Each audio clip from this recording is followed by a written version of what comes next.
নমস্কাৰ আপোনালোক সকলোকে পুনৰবাৰ টিকে মাইণ্ডৰ অন্য এটা ৰাতিপুৱাৰ ধামাকাদাৰ খবৰলৈ স্বাগতম জনাইছো। অন্য দিনাৰ দৰে আজিও আপোনালোকৰ কাৰণে বহুকেইটা গুৰুত্বপূৰ্ণ খবৰ লৈ আহিছো। ভিডিঅ'টো প্ৰথমৰ পৰা শেষলৈকে চাই থাকিব। তো আগবাঢ়িছো আজিৰ খবৰ প্ৰথমটো খবৰ ওলাইছে মিছন বসুন্ধৰা আঁচনিৰ ওপৰত। তো আপোনালোকে মিছন বসুন্ধৰা আঁচনিৰ জৰিয়তে মাটিৰ ম্যাদী পট্টা পালেনে নাই পোৱা কমেন্ট এটা কৰি জনাব। যিসকল লোকে নেকি এতিয়ালৈকে মিছন বসুন্ধৰা আঁচনিৰ কাৰণে এপ্লাই কৰা নাই, যিসকলে নেকি কৰিম বুলি ভাবিছে তেওঁলোকৰ কাৰণে এটা ভাল খবৰ ওলাইছে। মিছন বসুন্ধৰা আঁচনিৰ তৃতীয়টো পৰ্যায় মানে ৩ নম্বৰটো পৰ্যায় এই অক্টোবৰ মাহৰে পৰা আৰম্ভ হ'ব। তো আপোনালোকেও এপ্লাই কৰিব যদিহে আপোনালোকৰ একচনীয়া মাটি হৈ আছে, আপোনালোকৰ মাটি যদি ভাগ বতৰা কৰিবলৈ আছে, আপোনালোকৰ মাটিত যদি কাৰোবাৰ নাম সন্নিবিষ্ট কৰিবলৈ আছে, তেন্তে আপোনালোকে মিছন বসুন্ধৰা আঁচনিৰ তৃতীয়টো পৰ্যায়ত এপ্লাই কৰিব পাৰিব। অলৰেডি আমাৰ অসমত বহু লোককে মিছন বসুন্ধৰা আঁচনিৰ জৰিয়তে মাটিৰ ম্যাদী পট্টা প্ৰদান কৰা হৈছে। গতিকে আপোনালোককো মাটিৰ ম্যাদী পট্টা প্ৰদান কৰিব, য'ত নেকি আপোনালোকে 1 টকাও খৰচা কৰাৰ প্ৰয়োজন নাই। কেৱল আপোনালোকক ডকুমেণ্টৰ প্ৰয়োজন হ'ব। ডকুমেণ্ট পাতি লৈ আপোনালোকে অনলাইন মাধ্যমত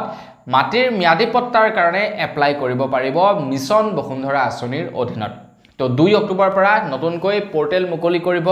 নতুনকৈ আৰম্ভ কৰিব মিছন বসুন্ধৰা আঁচনিৰ তৃতীয়টো পৰ্যায়। গতিকে এপ্লাইটো কৰি ল'ব। আগবাঢ়িছো ইয়াৰ পাছৰটো খবৰ ফালে। ইয়াৰ পাছৰ খবৰটো ওলাইছে মুছলমান সকলৰ বাবে। তো মুছলমান সকলৰ কাৰণে এটা নতুনকৈ নিয়ম জাৰি কৰি দিছে অসম চৰকাৰৰ ফালৰ পৰা।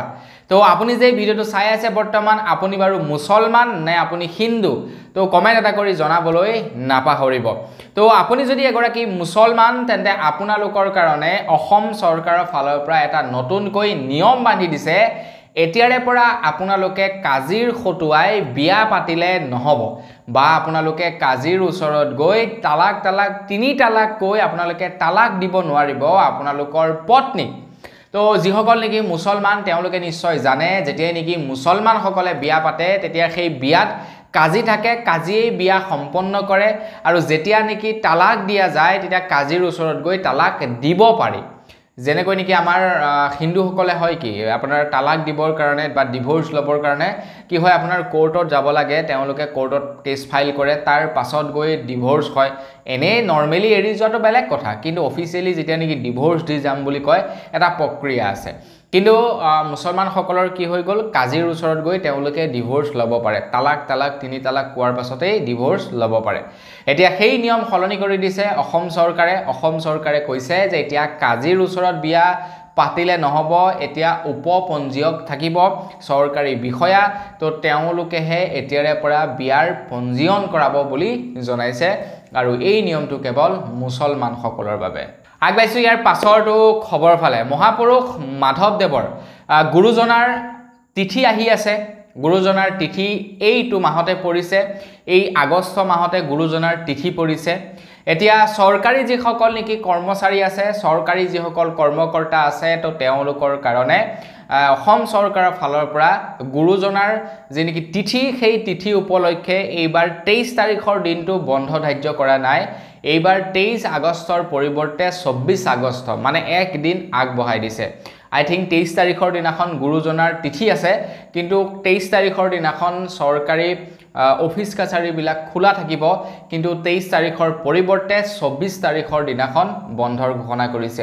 আগতে মাধৱদেৱৰ তিথিত বন্ধ থাকে, শংকৰদেৱৰ তিথিত বন্ধ নাথাকে। বিদ্যালয়সমূহত শংকৰদেৱৰ তিথি পতা হয়, কিন্তু মাধৱদেৱৰ তিথিত বন্ধ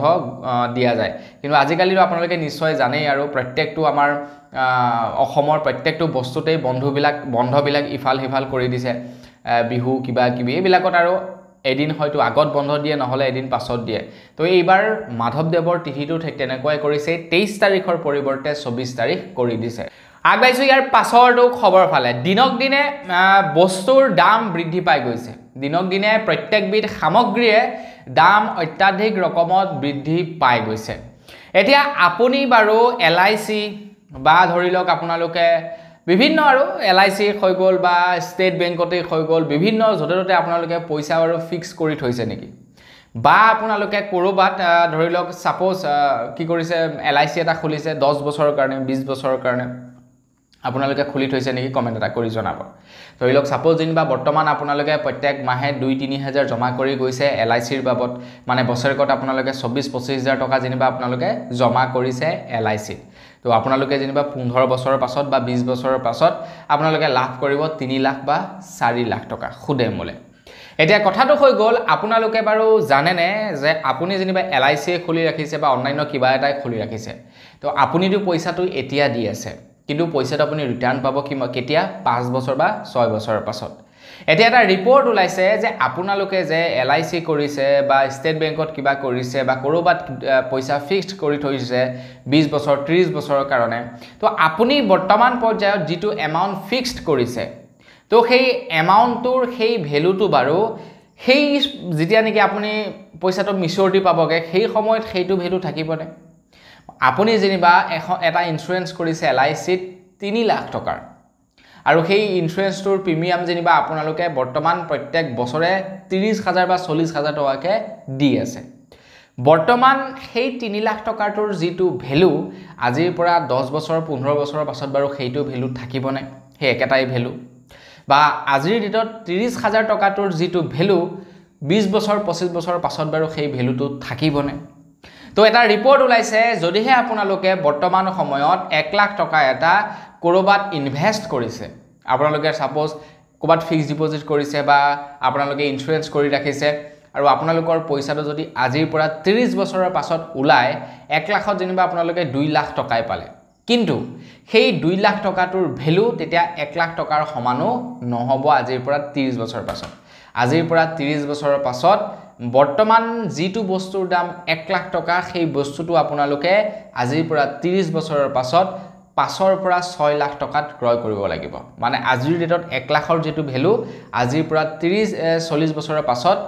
1 লাখ ইকুৱেল টু 6 লাখ মানে 1 লাখ আৰু 6 লাখৰ ভ্যালুৰ মাজত পাৰ্থক্য নাথাকিব আৰু সেই কাৰণে মই LIC খুলিবলৈ মন নকৰো ডাকঘৰ বেষ্ট আছে 5 বছৰৰ মূৰে মূৰে পইচা ওলাই আগবাইছো ইয়াৰ পাছৰটো খবৰ ফালে আমাৰ অসমলৈ বাংলাদেশৰ পৰা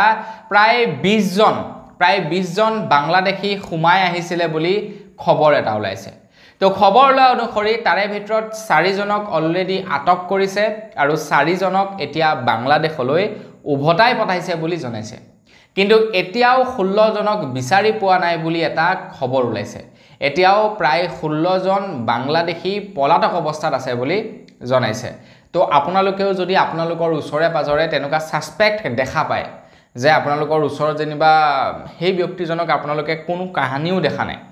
কিন্তু আপোনালোকে যেনিবা এইকেদিন লক্ষ্য কৰিছে আৰু চেহেৰাটো আপোনালোকে এনেও ধৰিব পাৰিব বাংলাদেশী বিলাকৰ যদি আপোনালোকে ধৰিব পাৰে তেতিয়া কি কৰিব তেখেতৰ আপোনালোকে পাৰিলে আইডি চেক কৰিব এইটো কোনো ডাঙৰ কথা নহয় মাৰধৰ নকৰিব আপোনালোকে মৰেল পুলিচগিৰি নখটাব আপোনালোকে তেখেতৰ নাম বা তেখেতৰ আইডি হেবিলা খুদিব যদি অকনমান সাসপেক্ট যেন লাগে তেনেহলে ওচৰৰ আৰক্ষী চকীত জনাব এইটো অসম চৰকাৰৰ ফালৰ পৰা বা ভাৰত চৰকাৰৰ ফালৰ পৰা একো ধৰিলক নিৰ্দেশনা দিয়া নাই কিন্তু মোৰ ফালৰ পৰা এটা মই মানে কৰিব লগা কামৰ কথা কৈছো যদি তেনেকুৱা কোনোবা সাসপেক্ট পায়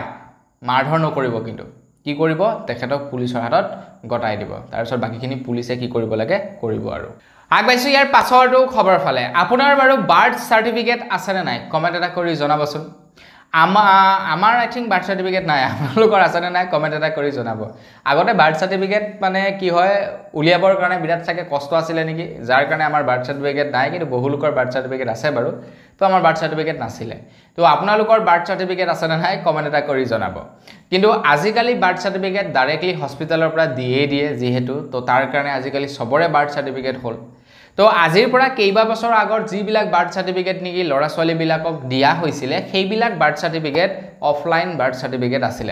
মানে সেই বাৰ্থ সাৰ্টিফিকেট বিলাক যদি অনলাইন মাধ্যমত কৰবাত সাৰ্চ কৰি যোৱা যায় বা চৰকাৰৰ ডাটাবেছত যদি আপোনালোকে সাৰ্চ কৰি চাই একো প্ৰুফ নোলাব যে সেইজন আমুক চনত জন্ম হৈছিল তামুক চনত জন্ম হৈছিল কিন্তু আজিকালি যিখন নেকি বাৰ্থ সাৰ্টিফিকেট দিয়া হৈছে সেইখন সম্পূৰ্ণ অনলাইন আপুনি যদি অনলাইনত গৈ সেইখন চেক কৰি চাই তেন্তে সকলো বিলাক তথ্য ওলাই পৰিব যে এইজনে কোত জন্ম গ্ৰহণ কৰিছিল কোনখন হস্পিটালত জন্ম গ্ৰহণ কৰিছিল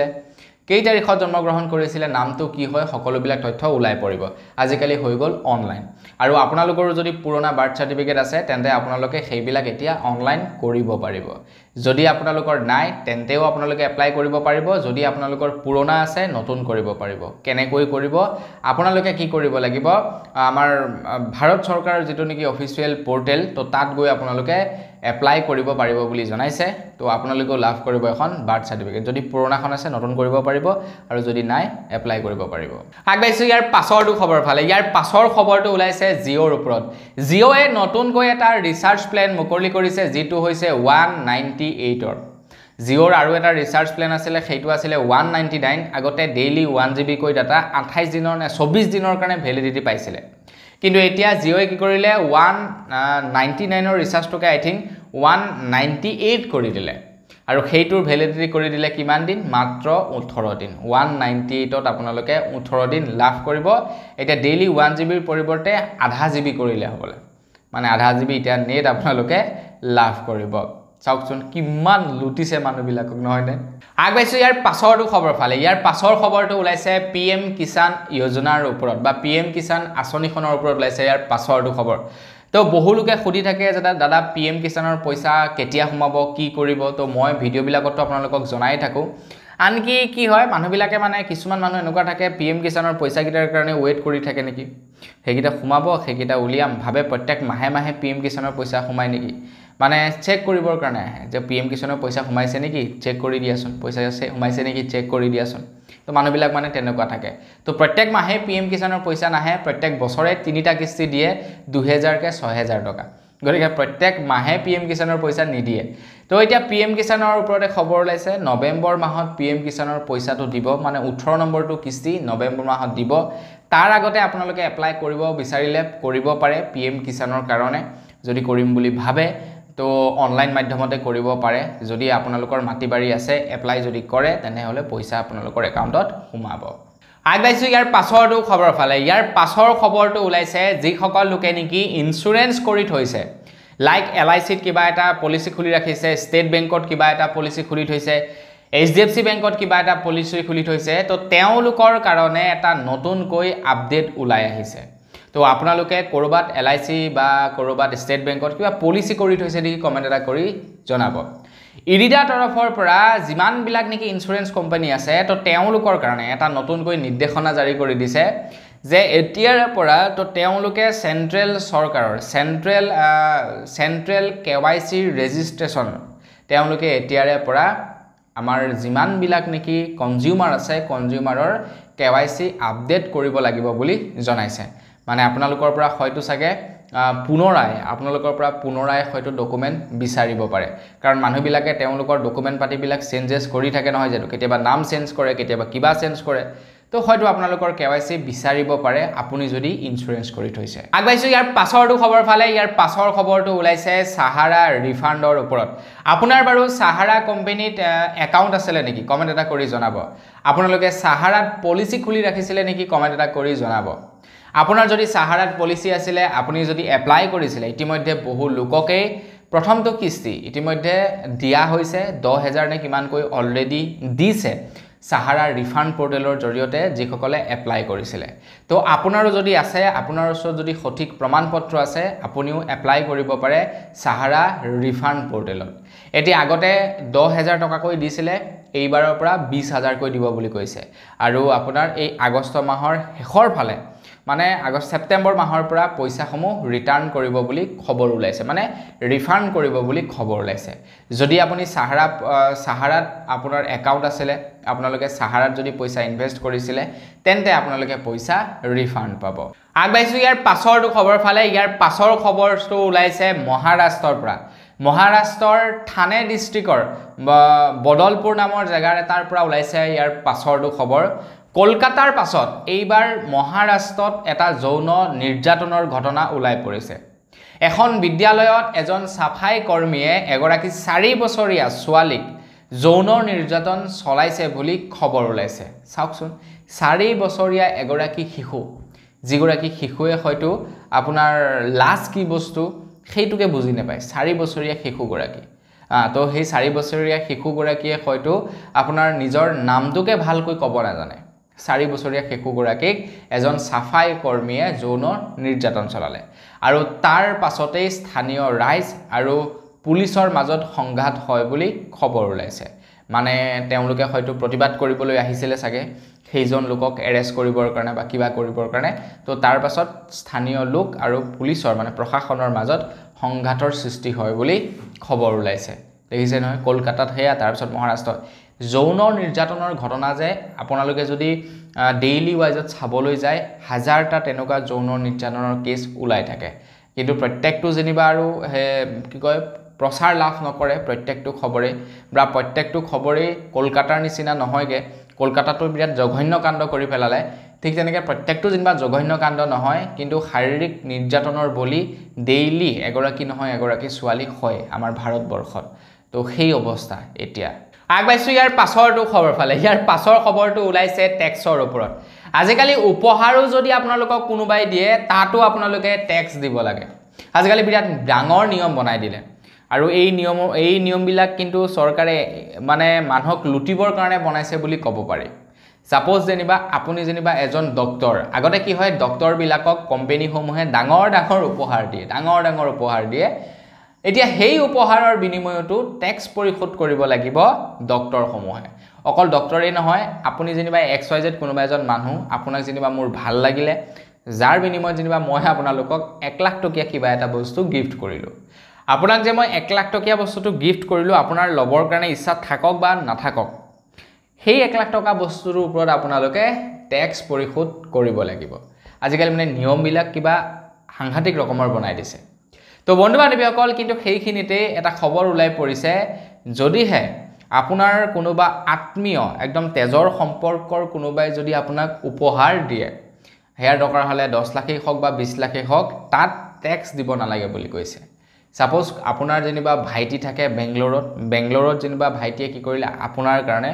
এখন গাড়ী ক্ৰয় কৰিলে আপোনাৰ বাবে 6-7 লাখ টকা দি আৰু সেই গাড়ীখন যেনিবা বেংগলোৰৰ পৰা অসমলৈ আপোনালৈ পঠাই দিলে তো আগতে হোৱা হলে আপুনি তাত টেক্স দিব লগা হলহেঁতেন কিন্তু এতিয়া টেক্স দিব নালাগে কাৰণ আপোনাক হেয়া ভাতৃয়ে দিছে মানে আপোনাৰ তেজৰ সম্পৰ্কৰ নিজৰ ভাতৃয়ে দিছে তো তাৰ কাৰণে আপুনি টেক্স দিব নালাগে নহলে আগতে টেক্স দিব লগা হলহেঁতেন পাইছো ইয়াৰ পাছৰটো খবৰ ফালে BCCIৰ পাছত এইবাৰ ICCৰ নতুন অধ্যক্ষ হয়তো অমিত শাহ ডাঙৰীয়াৰ পুত্ৰ জয় শাহ ডাঙৰীয়া হ'ব পাৰে তো বন্ধু বান্ধৱীসকল আমি বিভিন্ন সময়ত নৰেন্দ্ৰ মোদী ডাঙৰীয়া দেৱক কৈ থকা শুনি থাকো তেখেতে কংগ্ৰেছৰ ওপৰত এক ব্লেম লগাই থাকে যে কংগ্ৰেছে বোলে তেওঁলোকৰ পৰিয়াল কেন্দ্ৰিক ৰাজনীতি কৰিছিল আৰু এইটো নহয় বুলিও ক'ব নোৱাৰি কাৰণ চাওক আপোনালোকে তৰুণ গগৈ ডাঙৰীয়াই ৰাজনীতি কৰিলে তাৰ পাছত গৌৰৱ গগৈ ডাঙৰীয়া আহিলে ঠিক তেনেকৈ ৰাহুল গান্ধীৰ গোটেই হোল ফেমিলি পলিটিক্সত হয় না নহয় তো মানে মুখ্যমন্ত্ৰী ডাঙৰীয়াই কৈ থাকে কি যে প্ৰধানমন্ত্ৰী ডাঙৰীয়াই কৈ থাকে যে পৰিয়াল কেন্দ্ৰিক তেওঁলোকে ৰাজনীতি কৰে এতিয়া তেওঁলোকে পৰিয়াল কেন্দ্ৰিক ৰাজনীতি কৰে কিন্তু বিজেপিয়ে আকৌ কি কৰিছে পৰিয়াল কেন্দ্ৰিক বিজনেছ কৰিছে এটো বিজনেছ বুলি ক'ব লাগিব তো আপোনালোকে চাওক যিজন ব্যক্তিয়ে নেকি বেটখন ভালদৰে ধৰিব নোৱাৰে সেইজন আকৌ BCCIৰ চেয়াৰমেন কোন অমিত শাহ ডাঙৰীয়াৰ পুত্ৰ জয় শাহ ডাঙৰীয়া BCCIৰ আপোনাৰ চেয়াৰমেন যিজন ব্যক্তিয়ে হয়তো ক্ৰিকেটৰ সাকে বৰ বিশেষ একো এটা নলেজ নাজানে এতিয়া হয়তো জানিব পাৰে কাৰণ তেখেত যেহেতু এতিয়া BCCIৰ চেয়াৰমেন গতিকে হয়তো অলপ সলপ জানিব পাৰে কিন্তু কেনেকুৱা এজন মানুহক BCCIৰ চেয়াৰমেন বনাই দিছে চাওকচোন হয় নে নহয় আৰু এতিয়া খবৰ ওলাইছে BCCIৰ পাছত এইবাৰ ICCৰ হয়তো অধ্যক্ষ হ'ব জয় শাহ ডাঙৰীয়া গতিকে তেওঁলোকে কি কৰিছে এটো তেওঁলোকে ফ্যামিলি কেন্দ্ৰিক কি কৰি পেলাইছে হেতুকে ভাবকচোন গতিকে ইয়াতকেও যদি কিবা ডাঙৰ পদবী দিব পাৰিলেহেঁতেন হয়তো যদি প্ৰধানমন্ত্ৰী ডাঙৰীয়াই বিয়া পাতিলেহেঁতেন তেখেতৰো যদি কোনোবা থাকিলেহেঁতেন তেখেতকো কিবা এটা বনাই দিলেহেঁতেন অবিয়াসলি হয় না নহয় কংগ্ৰেছেটো পলিটিক্স কৰিছে তো তেওঁলোকেটো ডাইৰেক্টলি আৰু হেৰি কৰি দিছে হেতুৱে কথাটো আগবাইছো ইয়াৰ পাছৰটো খবৰ ফালে ইয়াৰ পাছৰ খবৰটো ওলাইছে তিতাবৰৰ পৰা তো শিৱসাগৰৰ যেটো নেকি ঘটনা হৈ গ'ল সেই একেই ঘটনা এতিয়া পুনৰ তিতাবৰৰ পৰা ওলাই আহিছে খবৰ ওলাইছে এগৰাকী কলেজীয়া ছোৱালীক এজন অনা অসমীয়াই হাতত ধৰি টানি নিছিলে আৰু যেতিয়া নেকি বাকি ওচৰে পাজৰে থকা মানুহবিলাকে সেই ছোৱালীজনীৰ হৈ মাত মাতিবলৈ আহিছিলে তেতিয়া সেই অনা অসমীয়া কেইজনে বোলে জাতিত ধৰি গালি পাৰিছিলে মানে অসমীয়া জাতিক ধৰি গালি পাৰিছিলে বুলি জনাইছে এতিয়া বন্ধু বান্ধৱীসকল শিৱসাগৰত যেটো নেকি ঘটনা হৈ গল সেই ঘটনাটো এই কাৰণে পোহৰলৈ আহিলে কাৰণ তাতে যিখিনি নেকি দল সংগঠন আছে সেই দল সংগঠন বিলাক বা দল সংগঠনৰ যিবিলাক নেকি মেইন নেতৃত্বৰ মানুহ আছে সেইবিলাক অকনমান মানে তেওঁলোকৰ জাতিৰ প্ৰতি প্ৰেমটো বহুতেই বেছি আৰু যাৰ কাৰণে নেকি সেই ঘটনাটো পোহৰলৈ আহি গল আৰু তাৰ পাছত শিৱসাগৰ জিলাত মানে সেই ঘটনাটোক লৈ এটা ডাঙৰ ইস্যু হৈ গল কিন্তু এনেকুৱা ধৰণৰ ঘটনাবিলাক ডেইলি প্ৰত্যেকখন ডিস্ট্ৰিক্টতে সংঘটিত হয় মোৰ লগতো হৈছে সেই ঘটনা আপোনাৰ লগতো হৈছে প্ৰত্যেকজন ব্যক্তিৰ লগতে সেই ঘটনাটো হৈছে বেলেগ কথা বাদ দিলো আপোনালোকে যাব আপোনালোকৰ বজাৰত যাব আপোনালোকে যিকোনো এজন অনা অসমীয়াৰ দোকানত আপোনালোকে যাব তেওঁলোকৰ ব্যৱহাৰটো আপুনি চাব তেওঁলোকৰ ব্যৱহাৰটো দেখিলে আপোনালোকে গম পাই যাব যে তেওঁলোকে বেলেগকে ক'ব নালাগে অসমীয়া জাতিটোক তেওঁলোকে বেয়াকে বেলেগকে ক'ব নালাগে তেওঁলোকৰ ব্যৱহাৰে পৰিচয় দি দিয়ে যে তেওঁলোকে অসমীয়া জাতিটোক কিমান নিম্ন কৰি ৰাখিব বিচাৰে হেতু কৰিব নালাগে আপোনালোকে তেল ডিপুত যাব তেল ডিপুত যোৱাৰ লগে লগে আপোনালোকে গম পাই যাব তেওঁলোকৰ ব্যৱহাৰটো যেতিয়া আপোনালোকে দেখা পাব তেতিয়া আপোনালোকে গম পাব যে প্ৰকৃততে কি কৰি আছে প্ৰত্যেকৰ লগতে সেইবিলাক ঘটনা কেতিয়াবা নহয় কেতিয়াবা হৈ থাকে বহুতে হয়তো শুনি থাকে কিন্তু কোনেও মাত মাতিব কেলে আপুনি মাত মাতিবলৈ আহক না পাছফালে থকা আপোনাৰ অসমীয়া জনে সেইজনৰ লগত মিলি আকৌ আপোনাক খালত পেলাবলৈ চেষ্টা কৰিব সো সেইবিলাকে ঘটনা তো শিৱসাগৰত সেই ঘটনাটো ওলাই পৰিলে কি কাৰণে এই কাৰণে তাতে মানে সেই ঘটনাটো ওলাই পৰিলে কাৰণ শিৱসাগৰত আপোনাৰ যিসকল নেকি নেতৃত্ব আছিল তো তেওঁলোকে ভালদৰে মানে লাগিলে আৰু এতিয়া এইবিলাক ঘটনা গোটেই অসমখনতে হৈ আছে বুলি কলো বেয়া নহয় আগবাইছো ইয়াৰ পাছৰটো খবৰ ফালে শিৱসাগৰত যি নেকি এক প্ৰতিবাদ হৈছিল তো তাৰ ওপৰতে ওলাইছে ইয়াৰ পাছৰটো খবৰ তো শিৱসাগৰৰ 30টা সংগঠনে যি নেকি প্ৰতিবাদ সাব্যস্ত কৰিলে সেই প্ৰতিবাদৰ পাছত তো এক প্ৰকাৰে ক'বলৈ গ'লে অসমীয়া জাতিৰ জয় হল বুলি ক'ব লাগিব অসমীয়া জাতিৰ এক প্ৰকাৰে জয় হল বুলি ক'ব লাগিব আৰু তাৰ লগে লগে যিসকল নেকি আপোনাৰ অনা অসমীয়া আছিল তেওঁলোকে ক্ষমাও খুজিছে কিন্তু তাৰ বিপৰীতে আমি মন্ত্ৰী হিমন্ত বিশ্ব শৰ্মা দেৱৰ যিবিলাক নেকি ষ্টেটমেন্ট সেইবিলাক পৃথক দেখা পাইছো তো আপোনাৰ কালিনে পৰখি তেখেতে এটা ষ্টেটমেন্ট দিছে যে আমাৰ অসমৰ প্ৰায়বিলাক চৰকাৰী বিদ্যালয়ৰ মাটি হেনো আপোনাৰ মাৰুৱাৰী সকলে ডনেট কৰিছে বুলি তেখেতলোকে মানে কৈছে আৰু মন্ত্ৰী হিমন্ত বিশ্ব শৰ্মা দেৱে কৈছে সো বন্ধু বান্ধৱীসকল আপোনালোকে কমেন্ট এটা কৰি জনাব সেই মাটিবিলাক কাৰ আছিল